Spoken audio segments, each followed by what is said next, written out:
Hey guys, it's Jazzy. Sorry for kinda talking quiet. It's nighttime right now. It's 10 o'clock p.m. I thought it would be a good idea to read scary stories. I got this scary story on my phone on Wattpad. It's called He's Stalking Me. Why did I choose this? I don't know. I just looked in the thriller section and this one looked interesting.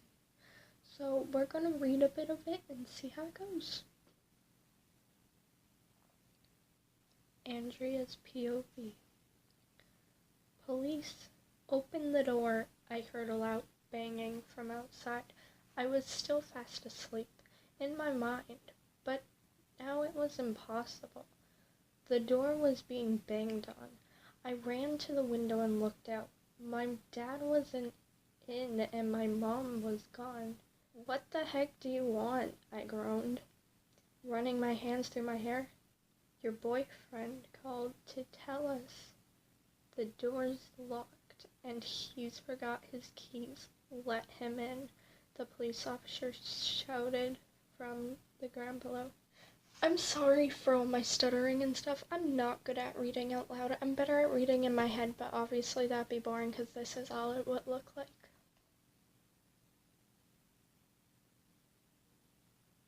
Yeah, you wouldn't want to watch that.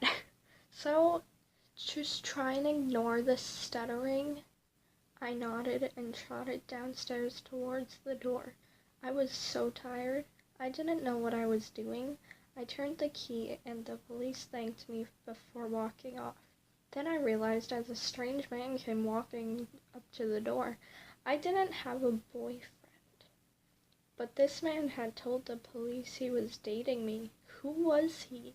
I tried to slam the door. He was too strong, wearing a dark black zipped hoodie with an Adidas logo on the front.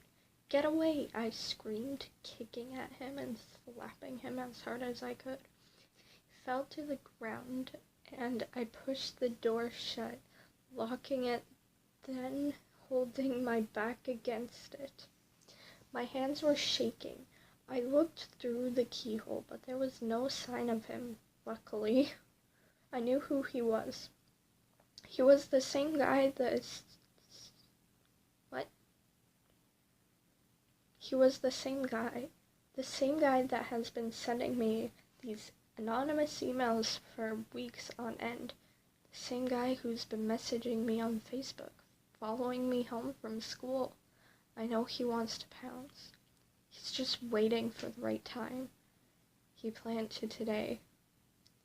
I know he did. I couldn't go to the police. I knew he was a normal stalker.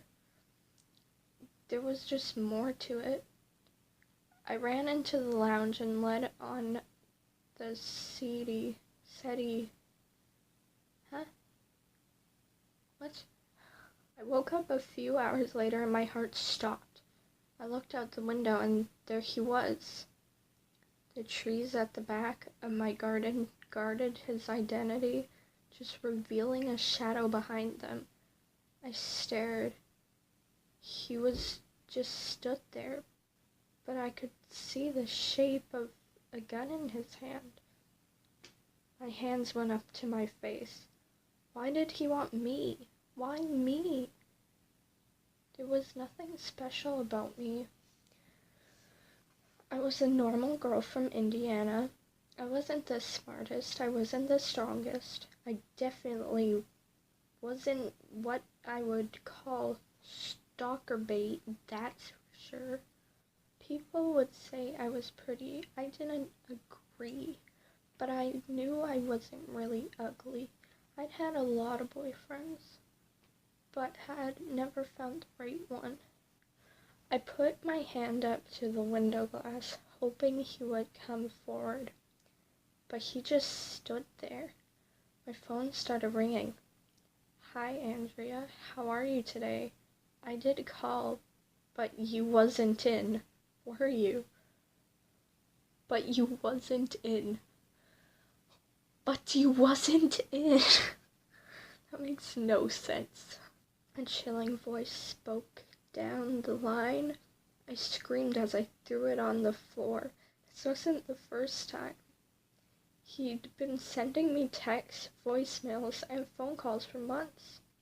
He would always know where I was, what I'd just ate. I'd even come home one day to find he changed my laptop background. It was getting too much. But I didn't tell Dad. He was never around for me to anyway. It's not like he'd care. I missed my mom. I don't like talking about her, but my stalker would always do it to upset me. It's like he could see inside my head with some sort of x-ray vision. He knew now. He knew he did. My phone vibrated again, and the shadow disappeared from the greenery. "See you soon," it read. "See you soon." I knew he was coming. Again. This wasn't the first time. He'd always try to break in. I would stay up all night trying to avoid sleep in case he pounced in that night. I logged into Facebook. He was there.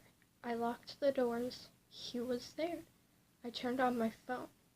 And when I turned it back on, I found 2 voicemails and 2 messages. He wasn't going anywhere. So what did he want from me? That night, I lay in bed. Dad was in New York for work business.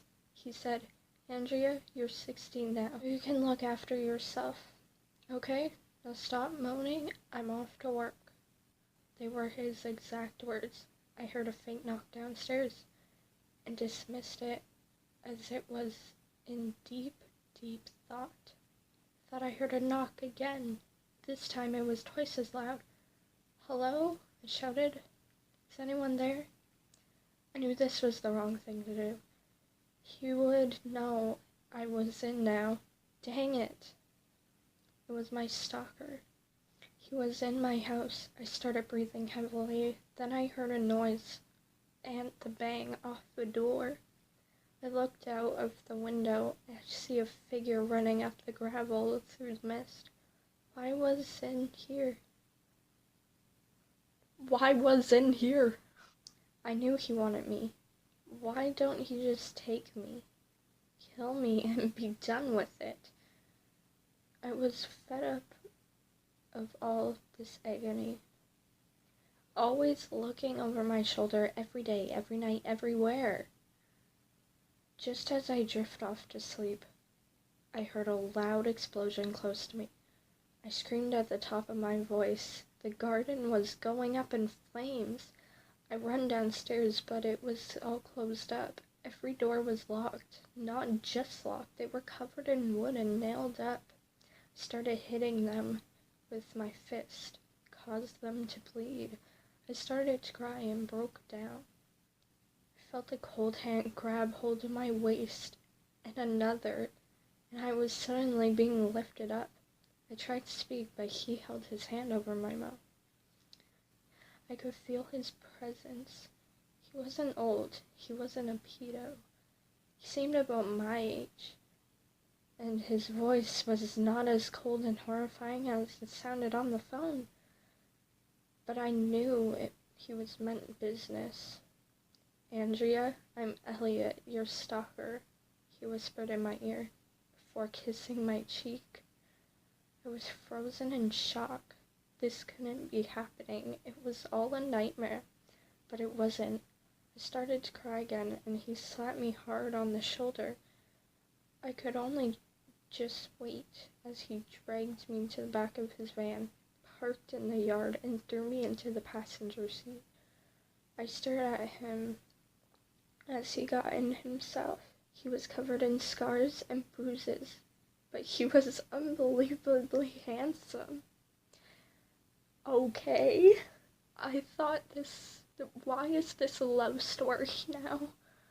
I sighed in some sort of relief, as I now knew he wasn't some creepy old man in his 40s with yellow teeth and a bald patch. I didn't dare say anything, as I knew what he was capable of. He wore a black pair of skinny jeans and had a white t-shirt on, covered by the Adidas zip-up hoodie I had seen him in earlier. He wasn't a chav or junkie, but I knew he wasn't a criminal. I felt like asking, why me? Who are you? What will you do to me? Where are we going? But I was scared to even breathe properly. Why have you taken me? I finally upped the courage to say. He ignored me and then pulled into a lay-by. He turned and glared at me again. He was actually very, very good looking. Why is this a love story all of a sudden? I saw the gun in his pocket, but pretended not to notice. But he knew I had seen it. He held it to my cheek and whispered, Andrea, arrest it. I know every little thing about you, your family, how your mom died.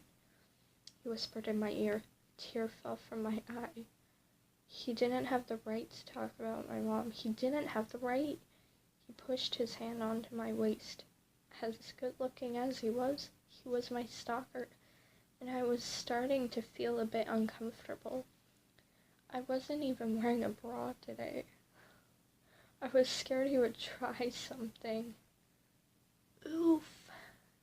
But he just moved his hand out and placed himself back in his seat, looking up at me, looking up and down.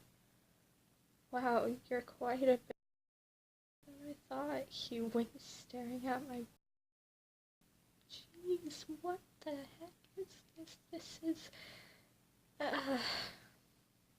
I really hated it when boys did that. I mean, yes, they were big, but still. What did I come into? We're stopping here for the night, he said. If you try and escape, I will find you, Andrea. I will shoot you in the head as I do. I'm not even joking. Clear?